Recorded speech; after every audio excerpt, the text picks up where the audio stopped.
Assalamualaikum warahmatullahi wabarakatuh, teman-teman PPG. Selamat datang di Johor Indonesia Channel. Pada kesempatan kali ini saya akan berbagi soal dan pembahasan pretest PPG part 16. Namun sebelumnya jangan lupa untuk like, komen, share, dan subscribe untuk mendukung channel ini.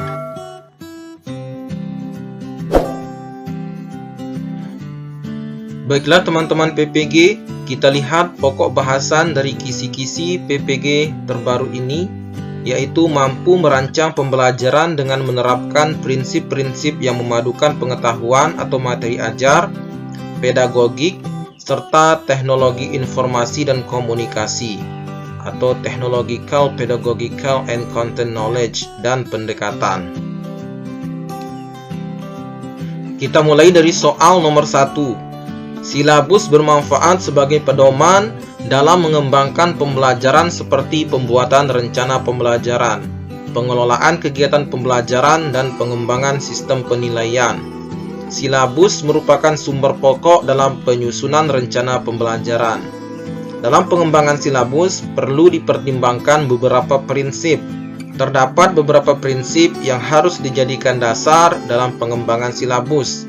Di antaranya ialah ilmiah, relevan, sistematis, konsisten, aktual, memadai, fleksibel, dan menyeluruh. Prinsip ilmiah dalam pengembangan silabus maksudnya, prinsip ilmiah dalam pengembangan silabus teman-teman. Apakah pilihan yang A, cakupan kedalaman, tingkatan, kesukaran, dan urutan penyajian materi dalam silabus sesuai dengan tingkat perkembangan fisik, intelektual, sosial, emosional, dan spiritual peserta didik. Kemudian yang B, adanya hubungan yang konsisten atau ajak taat asas antara KD, indikator, materi pembelajaran, kegiatan pembelajaran, sumber belajar, serta teknik dan instrumen penilaian. Pilihan yang C, komponen-komponen silabus saling berhubungan secara fungsional dalam mencapai kompetensi. Kemudian yang D, keseluruhan materi dan kegiatan yang menjadi muatan dalam silabus harus benar dan dapat dipertanggungjawabkan secara keilmuan. Sedangkan yang E, cakupan indikator, materi pokok atau pembelajaran, kegiatan pembelajaran, sumber belajar, dan sistem penilaian cukup untuk menunjang pencapaian kompetensi dasar. Yang merupakan prinsip ilmiah dalam pengembangan silabus adalah opsi yang D, teman-teman. Yaitu keseluruhan materi dan kegiatan yang menjadi muatan dalam silabus harus benar dan dapat dipertanggungjawabkan secara keilmuan. Jadi jawaban yang tepat di sini adalah jawaban yang D, teman-teman.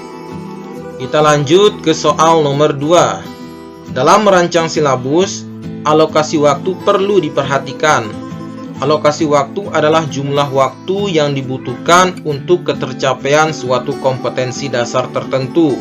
Untuk menentukan alokasi waktu tiap kompetensi dasar, hal yang tidak perlu diperhatikan adalah hal yang tidak perlu kita perhatikan dalam menentukan alokasi waktu tiap kompetensi dasar, teman-teman.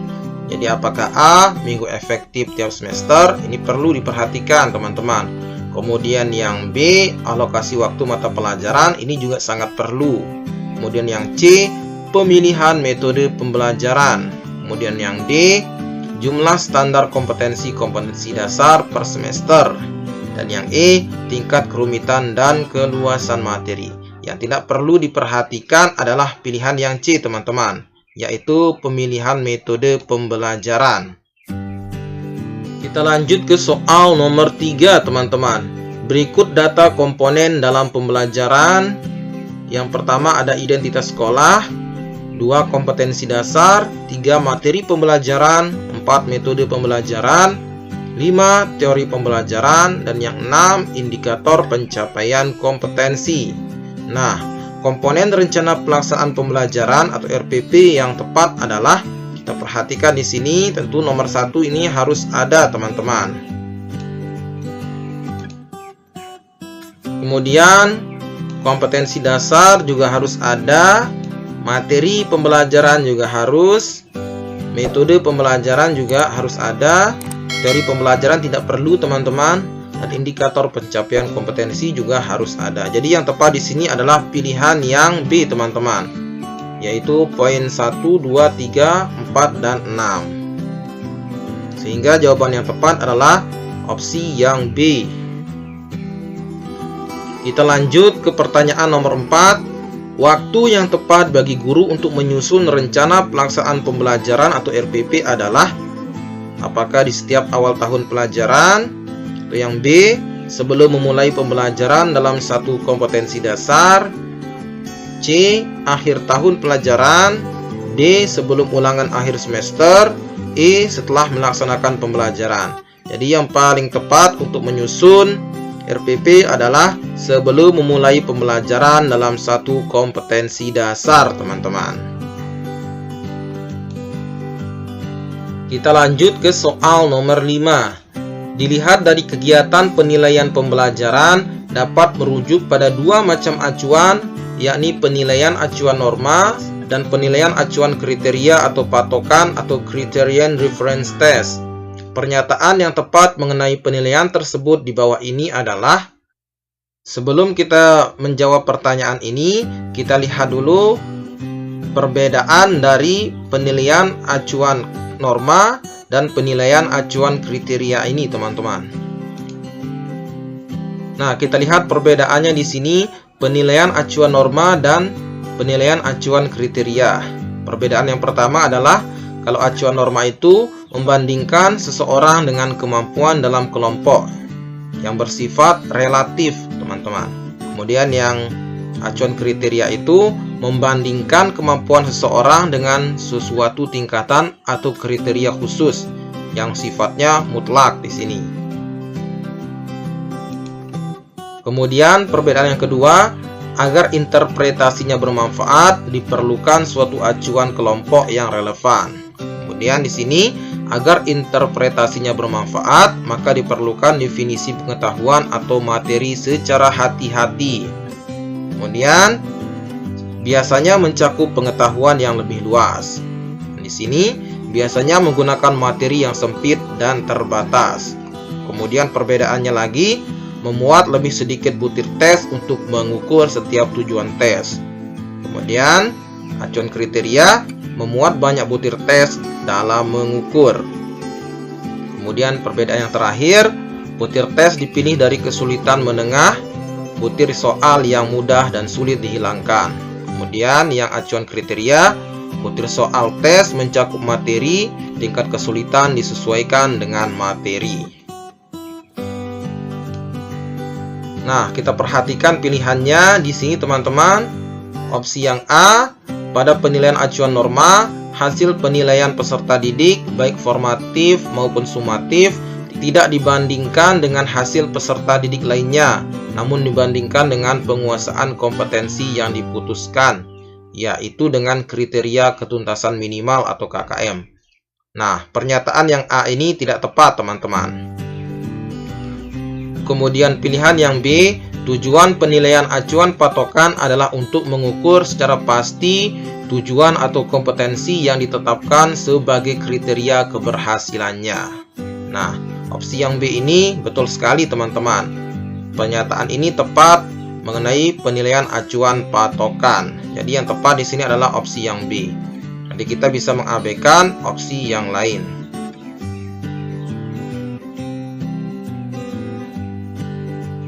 Kita lanjut ke soal nomor 6. Penilaian yang dilakukan pada setiap akhir satu satuan waktu yang di dalamnya terdapat lebih dari satu pokok bahasan dan dimaksudkan untuk mengetahui sejauh mana peserta didik telah dapat berpindah dari suatu unit ke unit berikutnya disebut dengan, nah ini adalah pengertian dari penilaian sumatif, teman-teman ya, yaitu penilaian yang dilakukan pada setiap akhir atau satuan waktu yang di dalamnya terdapat lebih dari satu pokok bahasan dan dimaksudkan untuk mengetahui sejauh mana peserta didik telah dapat berpindah dari satu unit ke unit berikutnya. Ini adalah penilaian sumatif. Kita lihat penjelasannya, teman-teman.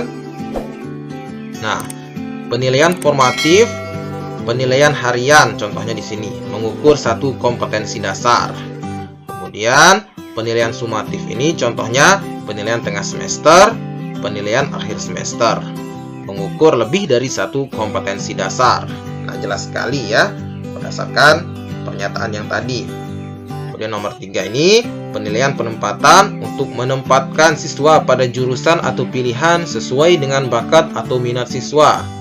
Kemudian yang 4, penilaian diagnostik untuk mengetahui kesulitan atau hambatan belajar siswa.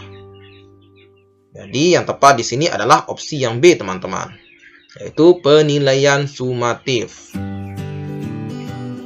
Kita lanjut ke soal nomor 7. Berikut tahapan dalam penilaian. Nah, kita lihat pertanyaannya langsung.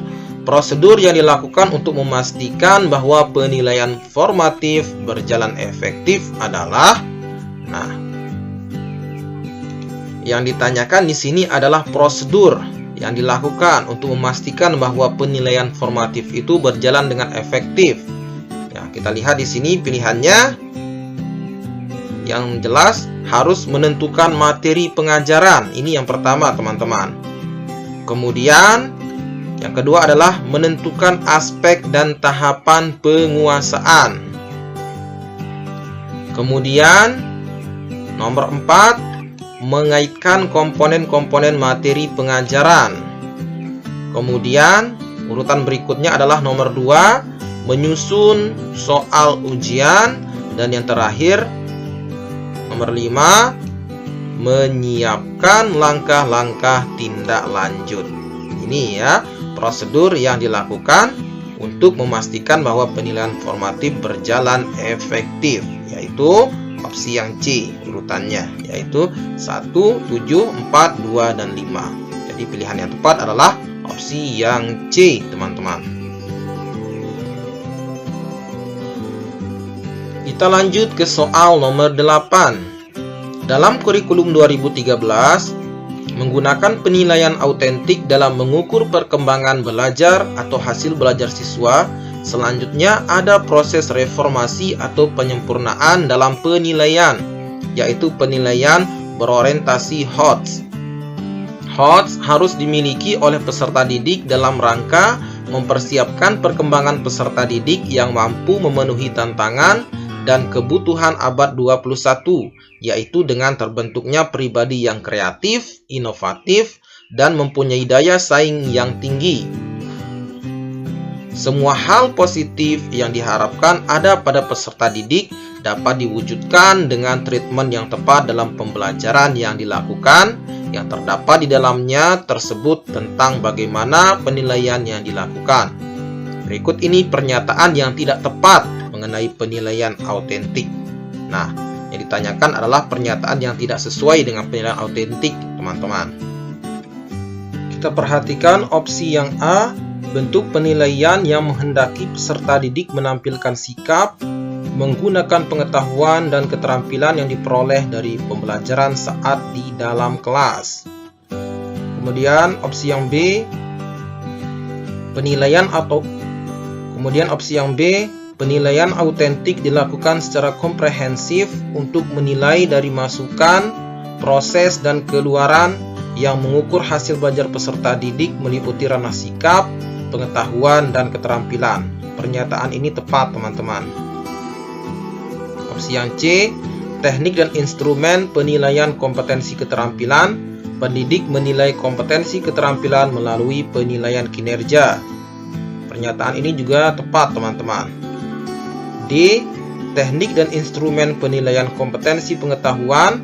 Pendidik menilai kompetensi pengetahuan melalui tes tulis, tes lisan, dan penugasan. Ini juga tepat, teman-teman.